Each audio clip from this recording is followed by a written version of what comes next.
ನಮ್ಮ ಸಂಸದರು ಕಾಂಗ್ರೆಸ್ನವರು ದಬ್ಬಾಳಿಕೆ ಅದು ಇದು ಅಂತ ಹೇಳ್ಬಿಟ್ಟು ಇತ್ತೀಚೆಗೆ ಅಲ್ಲಿ ಇಲ್ಲಿ ಅವರ ಅನುಯಾಯಿಗಳು ಹೇಳಿಕೆಯನ್ನು ಕೊಡ್ತಾ ಇದ್ದಾರೆ. ದಬ್ಬಾಳಿಕೆ ಯಾರ್ದು ಅಂತ ಅವರೇ ಅರ್ಥ ಮಾಡ್ಕೋಬೋದು. ಎಸ್ ಮೈಕ್ರೋಮ್ಯಾಟಿಕ್ ಸಂಸ್ಥೆ ಅಂತ ಹೇಳ್ಬಿಟ್ಟು 4 ಹೋಟೆಲ್ ಕಟ್ಟಿಸಿ ಅವರು ದಾನ ಮಾಡ್ತಾ ಇದ್ದಾರೆ. ಹೆಣ್ಮಕ್ಳಿಗೆ ಟಾಯ್ಲೆಟ್ಸು, ಗಂಡಸರಿಗೆ ಟಾಯ್ಲೆಟ್ಸು ಕೊಡ್ತಾ ಇದ್ದಾರೆ. ಶತಾಯಗತ ಅದನ್ನು ನಿಲ್ಲಿಸಲೇಬೇಕು ಅಂತ ಹೇಳ್ಬಿಟ್ಟು ಸಂಸದರು ಡಮ್ಕಿ ಹಾಕಿ ನಿಲ್ಲಿಸಿದ್ರು ಅದನ್ನು. ಇದು ಯಾರ್ದೋ ದುಡ್ಡು ಎಲ್ಲ ಮುಂದೆ ಜಾತ್ರೆ ಅಂದಂಗೆ ಐತೆ. ದುಡ್ಡು ಅವ್ರದ್ದು, ಇವ್ರು ಬಂದು ಟೇಪ್ ಕಟ್ ಮಾಡೋದು ರಿಬ್ಬನ್ನು. ಶಾಸ್ತ್ರ ನೋಡ್ರಿ, ದುಡ್ಡು ನಂದಲ್ಲ, ಅನುದಾನ ನಂದಲ್ಲ, ಯಾರ್ದಲ್ಲಪ್ಪ, ನಿಮ್ಮ ದುಡ್ಡು.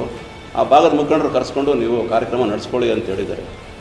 ಅದು ನಮ್ಮ ಶಾಸಕರ ಒಂದು ದೊಡ್ಡತನ ಅಂತ ನನಗೆ. ಶ್ರೀನಿವಾಸ ಅಮಾಯಕ ಮೊದಲು ಅವ್ರ ಪಕ್ಷದಲ್ಲಿದ್ದ, ನಮ್ಮ ಪಕ್ಷಕ್ಕೆ ಬಂದಿದ್ದಕ್ಕೆ ಅವನ ಮೇಲೆ FR ಹಾಕ್ಸ್ಬಿಟ್ಟು ಒಂದು ವಾರ ಊರು ಬಿಟ್ಟು ಈ ಥರ ದೌರ್ಜನ್ಯಗಳು ಮಾಡ್ತಾ ಇರೋದು ಯಾರು, ನಾವ ಅವರ?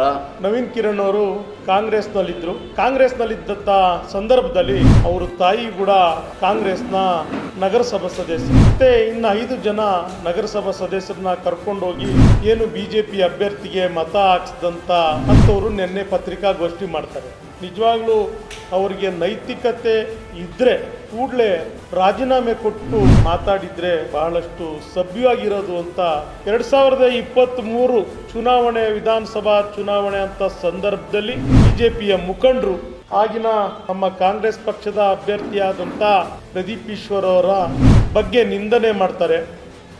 ಯಾವ ಥರ ಅಂದರೆ, ನಮ್ಮ ಕಾಂಗ್ರೆಸ್ ಪಕ್ಷದಲ್ಲಿ ತಂದೆ ತಾಯಿ ಇಲ್ದಿದ್ದ ಮಗುಗೆ, ಅನಾಥ ಮಗುಗೆ ನಾವು ಟಿಕೆಟ್ ಕೊಟ್ಟಿದ್ದೀವಿ ಅಂತ ನಾವು ಪ್ರಚಾರಕ್ಕೆ ತೊಡ್ಕೊಳ್ಳಿ. ಅಂಥ ಸಂದರ್ಭದಲ್ಲಿ BJP ಮುಖಂಡರು ಪ್ರದೀಪ್ ಈಶ್ವರ್ ಅವರ ತಂದೆ ತಾಯಿ ಯಾಕೆ ಸತ್ರು, ಯಾವ ಕಾರಣಕ್ಕೆ ಸತ್ರು, ಬಹಿರಂಗ ಚರ್ಚೆಗೆ ಆಹ್ವಾನ ಕೊಡ್ತಾರೆ BJP.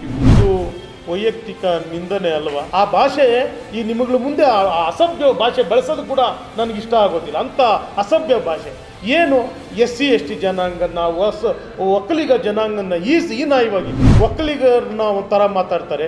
SC/ST ಜನಾಂಗನ ವಲಯ ಏನಿದು? ಇದು ಪ್ರಜಾಪ್ರಭುತ್ವದಲ್ಲಿ BJPಯವರು ಒಳ್ಳೆ ಮೆಸೇಜ್ ಕೊಡ್ತಿದ್ದಾರೆ ಈ ರಾಜ್ಯಕ್ಕೆ. ಇಂಥವ್ರನ್ನ ಆ BJPಯಲ್ಲಿ ಇಟ್ಕೊಂಡಿದ್ದಾರಲ್ಲ, ಆ ಸಂಘ ಪರಿವಾರ ಒಪ್ಪುತ್ತಾ ಅವರಿಗೆ ಜೀರ್ಣಿಸ್ಕೊಳ್ತಾರ ಅವರು.